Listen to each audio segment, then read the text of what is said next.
Bonjour à toutes et à tous et bienvenue sur KiloCards, la chaîne YouTube Pokémon qui vous parle investissement et collection.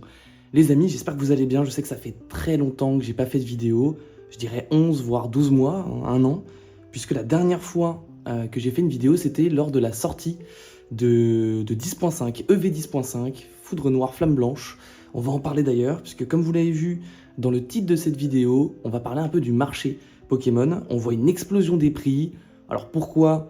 On le sait déjà, hein, il y a les 30 ans qui vont arriver, il y a beaucoup de hype qui arrive, et puis évidemment, il y a de plus en plus aussi de sets qui sont leaks. On a vu aussi là des leaks pour un set à propos de Rayquaza. Enfin bref, on voit le marché qui commence à exploser, toujours, et je vais rester assez vigilant là-dessus. Attention aux manipulations de marché, évidemment, parce qu'il y en a aussi beaucoup. Évidemment que les prix, la plupart du temps, sont bons, mais il y a aussi beaucoup de cartes qu'on voit exploser. Et on va en parler, alors je vais même commencer par ça. Vous voyez d'ailleurs, juste avant de regarder les cartes, on est allé chercher du coup le petit coffret série 2, premier partenaire. Donc très sympa. Celui-ci, je vais pas l'ouvrir, je vais le garder en scellé, je trouve qu'il est cool. Il n'y a pas souvent de coffrets où justement on a des cartes promo dedans, 100% sûr, qui sont en plus magnifiques. En espérant bien sûr que dans celui-là, il y ait un Calminus Germignon et un Hérissandre, mais voilà, en vrai, les cartes sont vraiment magnifiques. J'ai eu l'occasion de voir tous les starters en vrai, et peu importe la série, c'est très très beau. Alors vous voyez, il y a pas mal de cartes, il y a des items aussi, on va en parler. Mais avant toute chose, je voulais justement parler de notre dernière ouverture où on avait eu ce Crapustule AR, qui est mint, hein, évidemment, sorti de booster dans la vidéo juste précédente. D'ailleurs, n'hésitez pas à rejoindre aussi le serveur Discord qui se trouve en description et à aller voir pourquoi pas les autres vidéos, à liker celle-ci, commenter, ça ferait toujours plaisir d'avoir votre avis aussi là-dessus. Mais évidemment, le crapustule qui là ne fait que péter. Dites-vous que là, on a des ventes, enfin, un prix moyen card market eBay à, je crois, 160, 170 euros, c'est énorme. Je crois que le jour de la sortie, quand j'ai ouvert le petit coffret et que j'ai drop ce crapustule, on était peut-être à la limite aux alentours des 30 euros, 20 euros, parce qu'il y a tellement d'AR dans cette série. Et en fait, il y a clairement une explosion. Il y a clairement une explosion qui s'est passée dessus. Alors pourquoi? Peut-être parce que l'illustrateur, etc. Mais je pense qu'il y a beaucoup de spéculation. Et attention aussi aux manipulations de marché. Ça peut être une manipulation de marché assez élevée qui maintenant a pris et qui a fait en sorte que la cote devienne celle-ci. Mais bon, je fais toujours attention. Dans tous les cas, je la vendrai pas. C'est une très très belle carte. Et j'hésite même à l'envoyer faire grader parce qu'il y a des prix en gradé qui s'envolent. Et regardez en plus les transitions que je vous fais. On va peut-être pas passer à celle-ci tout de suite, mais on a des petites cartes gradées, il me semble que je vous les avais déjà montré. Alors ces cartes là n'explosent pas, mais juste parce que vous allez voir après, j'en ai une qui a commencé à exploser. Ça, c'est une carte qui est magnifique, qui a tellement d'histoire. Oui, c'est que du collectorat authentique, c'est pas fou, mais en fait c'est surtout pour protéger la carte. C'est même pas moi qui l'avais envoyé faire grader. J'ai envoyé faire grader aucune carte pour le moment.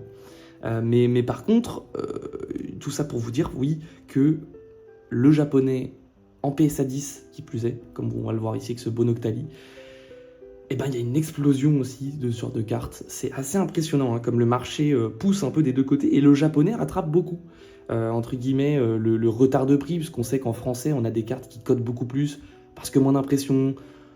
Au Japon, il y a énormément d'impression, mais sur le PSA 10, et pourtant, hein, c'est aussi une langue qui est connue pour taper du PSA 10 sur du récent assez facilement, meilleure impression, etc. Avec ce bel Absol aussi de 2003. Collector Asset, je sais que c'est pas fou non plus. C'est pas des cartes où il y a beaucoup de population, parce qu'en fait il y a très peu de gens qui font grader ça de 1 en 7 et encore plus chez Collectora, mais c'est toujours sympa. Et donc quand je vous disais que ça explosait, cette carte là que j'ai acheté à peu près, alors magnifique, hein, de toute façon la carte même en loose, mais là c'est du PSA 10, c'est du Jap, mais c'est du PSA 10. Cette carte-là de Noctali, je l'ai achetée 90 euros. 90 euros il y a un an, on est là en ce moment là à 180 euros. Donc on fait un x2 en un an, c'est énorme. On bat énormément de taux quand on regarde aussi, parce qu'on parle investissement, hein, même si ça reste de la collection. On est sur des taux qui sont énormes. Quand on compare, je dis n'importe quoi, à un livret A par exemple. C'est même pas comparable. Pareil pour le japonais, alors ça en plus c'est une histoire assez sympathique. Bon, désolé, la carte est un peu de côté. Magnifique, Latias. Mais en fait, cette carte est juste magnifique, d'autant plus. Alors même si c'est du Jap, c'est une vieille carte holo, hein, du bloc X. Édition 1. Édition 1 comme vous pouvez le voir ici, mais surtout, surtout, ce qui est assez intéressant, c'est que je l'ai gagné sur Whatnot pour 8 euros. Voilà, dans un jeu, il y a peut-être à peu près un an aussi, je sais pas si je vous l'avais montré, mais maintenant c'est chose faite, elle est vraiment magnifique cette carte. Et c'est des prix qui s'envolent. Et puis ce qui est intéressant aussi, là je fais une petite transition, c'est qu'on n'a pas forcément que du japonais qui s'envole en PSA 10, ou même du japonais tout court, parce que là c'est une carte qui, ça y est, remonte un peu. Pour moi elle était assez sous-cotée, on est dans les 120 euros, elle est mint, hein. La carte est mint, je suis en train de la préparer, pourquoi pas pour une gradation, je me tâte depuis pas mal de temps, mais elle est mint, il n'y a rien à dire dessus. Il y a aussi les cartes anglaises. Alors, encore une fois, on est sur de l'ancien. Dommage de ne pas l'avoir en holo. Ça, c'est une carte que j'ai achetée 30 euros il y a un an. Et là, c'est une carte qui déjà maintenant cote dans les 100 euros. Je ne sais pas si on se rend compte. Alors, je vois venir aussi certains commentaires, pourquoi pas. Je parle de prix. Attention, toute proportion gardée. De 1, comme j'ai dit, ça peut être de la manipulation. Après, quand on voit autant de prix augmenter, on sait que... Là, on va parler aussi du scellé. Après, j'ai ramené quelques items de ma collection. On voit quand même qu'il y a un beau momentum qui va vers le haut. Encore une fois, je parle aussi de prix parce qu'on parle investissement, mais ça reste de la collection, je revends pas. Et je me force aussi à justement ne pas vendre parce que j'ai pas envie, même si autour de moi on me dit parfois de vendre un peu, mais c'est pas le but. Je suis là pour collectionner avant tout. On a aussi des cartes comme celle-ci. Alors ça, c'est plus un rachat que j'avais fait dans une collection. Magnifique ce Salamèche, Reverse. Stamp Gardien Crystal, qui est dans un état, franchement, vous m'en direz des nouvelles.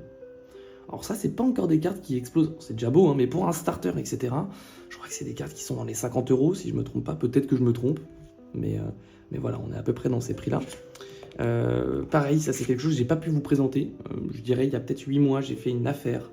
Alors ce sulfurat que je vais sortir, c'est un sulfurat que j'ai acheté, bah, regardez le prix, que j'ai acheté 69,90. Voilà, dans un Happy Cash. La carte est magnifique. Hein. On parle quand même d'un sulfurin holo édition 1, fossile. Donc je pense qu'en fait, tout simplement, la personne qui s'occupait de mettre les prix a dû prendre le prix non holo. Mais moi, je me suis régalé. Alors le front est beau, le back, un petit peu moins. Un petit peu moins. Mais honnêtement, pour ce prix-là, on peut pas demander plus. Donc, comme je dis, il y a quand même un beau momentum. Là, on a, pour ceux qui sont un minimum à l'affût, on a quand même le set des 30 ans qui a été leak. C'est insane. Hein, ça va être une razzia complète. Honnêtement, je sais pas à quoi m'attendre niveau stock. On verra bien. Moi, j'ai essayé de faire des réservations. Il y a Nuit Noire aussi qui arrive. Nuit Noire, pour moi, qui va peut-être être un peu sous-côté. Mais en fait, alors certes, la promo déçoit un petit peu.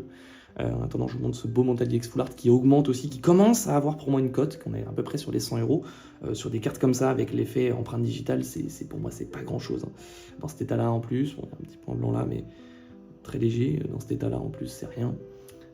Mais évidemment, on a Nuit Noire qui, pour moi, va être un peu sous-côté, mais vous allez voir que ça va exploser aussi. C'est des séries qui sont assez impressionnantes. Là, il y a Héros Transcendant qui a tout cassé. Pareil pour ce Kyogre. Alors malheureusement, je vous montre tout de suite, le bac est pas foufou. Le bac est pas fou, mais honnêtement, dans cet état-là, je dirais du good.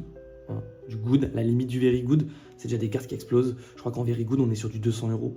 Donc c'est magnifique. Par contre, ce que j'ai du mal à comprendre, c'est que certes, c'est pas un très bel état sur Sulfurin Holo Edition 1, mais en fait, cette carte-là, même si elle est magnifique, hein, l'artwork est juste magnifique, c'est du double danger. Moi, c'est des séries que je kiffe, c'est des séries de mon enfance. Pourquoi on a 20 euros d'écart peut-être dans cet état-là, sur un sulfurin, alors que c'est une holo édition 1, quoi. Fossile. Je sais pas. Donc il y a encore pour moi des prix qui ont moins de logique. Mais écoutez, après, on peut pas tout avoir non plus. Mais honnêtement, voilà, encore une fois, c'est une explosion qui est assez générale sur tout le marché. Alors là, on regarde dans les cartes, mais même niveau scellé, on a des très très belles performances. Et en parlant de très très belles performances, j'ai presque envie de commencer par ça, tout simplement. Les bundles 151, je vous en ai ramené un petit. C'est assez impressionnant. C'est assez impressionnant parce que je crois qu'on est à peu près sur du 140 à 160 euros. En scellé évidemment, hein, mais c'est assez impressionnant d'avoir des cartes, des items pardon, aussi qui suivent. Bon, évidemment on est sur 151, hein, c'est pas... D'ailleurs vous aviez vu l'ouverture catastrophique que j'avais fait avec mon ami Cyprien sur le coffret eau fluorescente. On aurait peut-être dû le garder scellé certes vu comment il a explosé, mais honnêtement ça c'est un bundle que je sais pas, j'ai dû acheter 40 euros. Je sais plus exactement, hein, 40, 50 euros, j'ai plus le prix exact. mais voilà, il y avait eu un réassort et j'en ai profité. Et là, on est sur du 140, quoi. 140, 160 euros, c'est énorme. Dans les mêmes ordres de prix, bah, on a aussi cette très belle ETB Rivalité Destinée. Alors là, ça explose. Ça, c'est rien, hein, c'est un petit, je sais pas, un petit bout de quelque chose qui est derrière entre la protection plastique. Voilà, bon, là, il y a un petit trou, mais c'est les trous qu'on a ici, en fait. Je sais pas si on les voit bien, mais voilà, il y a des trous un peu partout. Honnêtement, c'est des ETB aussi qui performent énormément. Je crois qu'on est aussi dans les 160 euros. Donc non, franchement, rien à dire. Rien à dire, parce que honnêtement, on a une ETB déjà où vous avez Mewtwo, Giovanni, le logo de la Team Rocket derrière, la série qui est magnifique. J'avais drop un petit Démolosaire qui est magnifique. On a une carte promo qui est magnifique avec Culbutoke en plus, donc où il y a ce côté un peu historique, des animés, si vous avez déjà regardé l'animé Pokémon, enfin voilà, avec la Team Rocket qui est dessus. Et honnêtement, c'est une série qui est impressionnante. Le Mewtwo Alt, enfin, il y a des cartes de dingue dedans, on sait très bien. Mais c'est quand même impressionnant aussi de voir à quel point ça performe. C'est-à-dire que je suis quand même assez choqué parce que je vois ma collection bien performer. Le but n'étant... En fait, ce qui m'a plus impressionné, c'est que vu que je collectionne avant tout, j'ai quand même essayé de prendre des choses qui me faisaient kiffer. Vous voyez, quand j'achète du Mentally X Full Art comme ça dans une collection, bah en fait, quand je l'achète, ça coûte pas beaucoup. Ça coûte 40 balles il y a un an. Là, on est en plus de x2.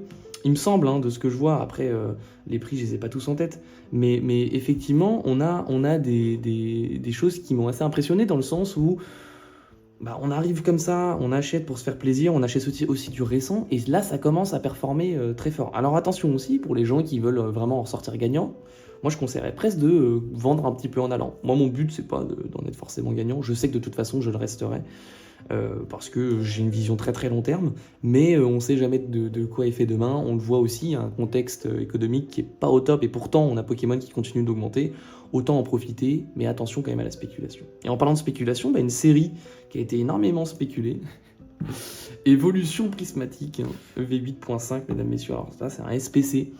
Honnêtement, là il a repris un peu du galon, et heureusement parce que c'est un SPC qu'on pouvait retrouver pendant pas mal de temps à 130 euros.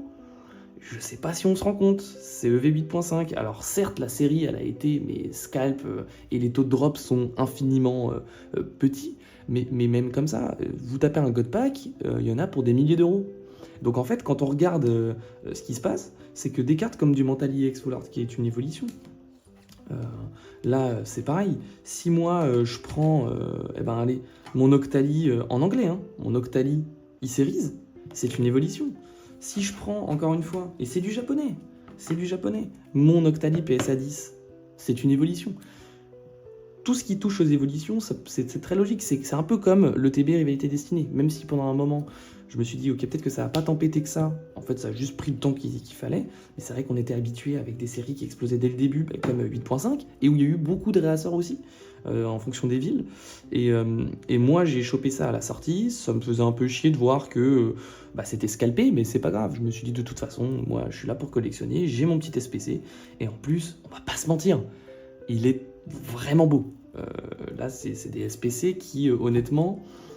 sur beaucoup de séries Pokémon. Alors oui, ça s'étire un peu malheureusement derrière, mais c'est pas grave, je suis pas là pour avoir des choses dans des états cliniques. Mais c'est un SPC qui est magnifique. On retient aussi quand même une très belle carte promo.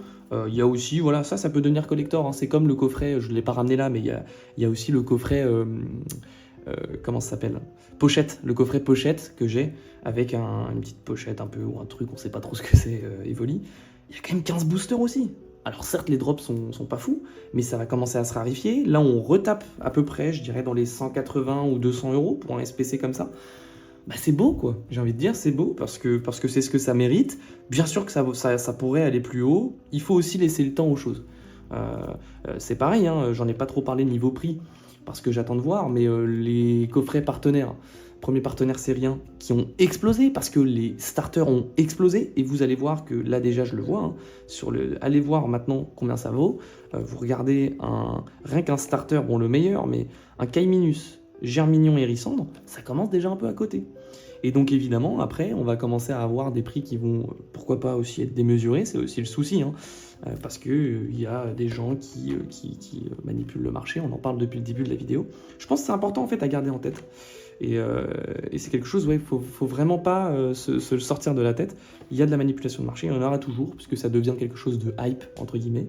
Malheureusement ou heureusement, je sais pas. Moi, je trouve qu'il y a des bons côtés comme des mauvais côtés. Le fait que ça devienne hype pousse aussi Pokémon. Alors pendant longtemps, ils ont profité du fait que c'était tellement hype que les séries n'étaient pas tant plus travaillées que ça. Là, on voit quand même qu'ils ont mis la barre très très très très haute pour les 30 ans. C'est en plus un chiffre rond. Déjà les 25, c'était magnifique, mais alors là, il y a des rééditions. Il y a la réédition de la Pikachu Zekrom.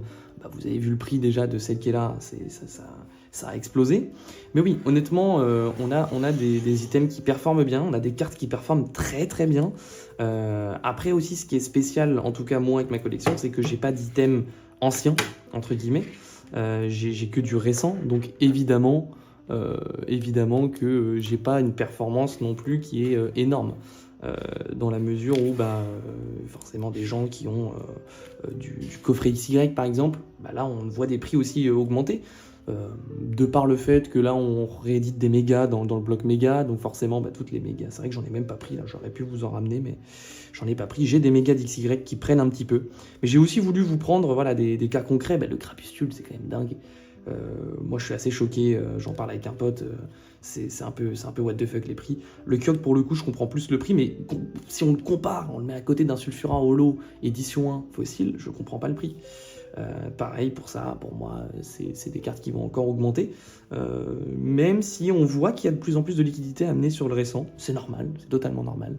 Mais voilà, donc l'état du marché en fait pour conclure on va dire cette vidéo, c'est qu'il y a de la spéculation, on en voit quand même sur beaucoup de choses. Là, il y a le Miaous aussi de M3, il me semble, qui fait qu'exploser. Il y a de la manipulation de marché, il y a aussi des vraies cotes qui rentrent sur le marché, hein. Il n'y a pas de souci avec ça. Il y a des cartes qui reprennent un peu, ou des items comme vous le voyez plus, mais le SPC, ou même cette carte-là, c'est du Jap, mais pour moi, ça c'est en holo édition 1, comme ça, du bloc X, c'est pas possible que des cartes comme ça cotaient 70€. Je suis désolé, en mint, attention, je parle bien sûr de mint, parce qu'après, là honnêtement, je pense qu'en PSA 10, vous pouvez encore en trouver sur le marché dans les 130, 140€. Chose que je ne comprends pas, et chose d'ailleurs que je pense que je vais acheter dans pas longtemps, ça va être mon prochain achat. J'ai envie de l'avoir en PSA 10 à côté. Et oui, et pour finir aussi, donc l'état du marché, il y a une augmentation voilà, on évolue bien. Attention, pour ceux qui ont mis déjà beaucoup d'argent, si vous le souhaitez, vendez. Vendez au code, par contre, ne déréglez pas le marché, restez négociable aussi, c'est le but. Si vous allez sur une plateforme comme Vinted, voire même eBay, le but c'est aussi de pouvoir négocier. Bien sûr, je force pas les gens à être sur des prix fermes, mais bon, quand vous êtes déjà sur un prix au-dessus du marché et que vous dites que le prix est ferme, ne vous étonnez pas que ça parte pas tout de suite. Et évidemment, j'y pense aussi en parlant d'acheter un petit PSA 10 sur ce beau Latias, c'est qu'on a évidemment une augmentation de tout le PSA 10, donc, dont le japonais. Pourquoi ? Parce que les délais PSA ont explosé. Donc en fait, et puis ça coûte beaucoup plus cher. Je crois que là, jusqu'à preuve du contraire, on est le 22 juin, le lundi 2026. Pour le moment, on n'a pas de tarif en dessous de 100€ pour une gradation, et avec en plus un délai énorme. Je crois qu'ils ont augmenté les délais sur plusieurs centaines de jours maximum au niveau du retour de carte. Mais oui, c'est aussi une des raisons, il faut pas se voiler la face, c'est aussi une des raisons de pourquoi ça augmente même en japonais, c'est qu'en fait ça devient de plus en plus compliqué, entre guillemets, d'aller grader, surtout en français. Là, vous prenez en français, il faut forcément passer par un agrégateur, ou alors GCC, mais ça devient beaucoup plus compliqué. Donc voilà, pour conclure, on a un marché qui est en pleine explosion. Attention aussi, il y a la hype des 30 ans qui pousse tout ça. Ce qui est cool, c'est qu'on aura après, alors attention, les portefeuilles, ça va faire très mal. On essaiera bien sûr de nous s'ouvrir, parce que j'ai vraiment envie d'ouvrir quand même pas mal de boosters des 30 ans. Parce qu'il y a des cartes qui me font kiffer. Pourquoi pas un petit Pikachu Zekrom réédité, moi ça me ferait très plaisir, j'ai pas eu l'occasion de l'avoir en loose. Donc on essaiera de s'ouvrir ça pousse aussi grâce à ça. Et puis n'oublions pas qu'il y a la hype aussi avec le set Rayquaza qui va arriver un petit peu après. Ils vont nous dépouiller sur cette fin d'année. Mais attention aussi à la correction, parce qu'un marché, quand ça pump, ça dump aussi un petit peu après. C'est normal, quand vous regardez la bourse, c'est la même chose. Quand vous regardez les crypto-monnaies, c'est des cycles. On est sur la même chose. On est sur un marché qui est plus ou moins liquide, comme pour certaines actions qui sont plus ou moins liquides. Donc restons à l'affût de tout ça. Et voilà. J'espère que cette vidéo vous aura plu. N'hésitez pas, comme je l'ai dit, à liker, commenter cette vidéo, à vous abonner, ça ferait super plaisir. Si vous découvrez la chaîne, n'hésitez pas à me dire ce que vous en pensez en commentaire. Je vais essayer de faire maintenant plus de vidéos, d'être beaucoup plus, on va dire, constant dans la sortie des vidéos. Je suis désolé pour cette attente de 11 mois, même si je sais pas s'il y avait beaucoup de monde qui attendait ça, mais bon. Et puis, n'hésitez pas à rejoindre le serveur Discord, qui se trouve en description. On parle de cartes, on présente nos collections, des échanges, et aussi, je vais commencer à mettre des annonces sur les leaks, etc., les prochaines séries. J'espère que la vidéo vous aura plu, portez-vous bien, j'espère aussi que vos investissements et votre collection se portera bien. Faites attention à vous et à vos proches. Hydratez-vous bien en ces temps très très chauds. À la prochaine, c'était KiloCard.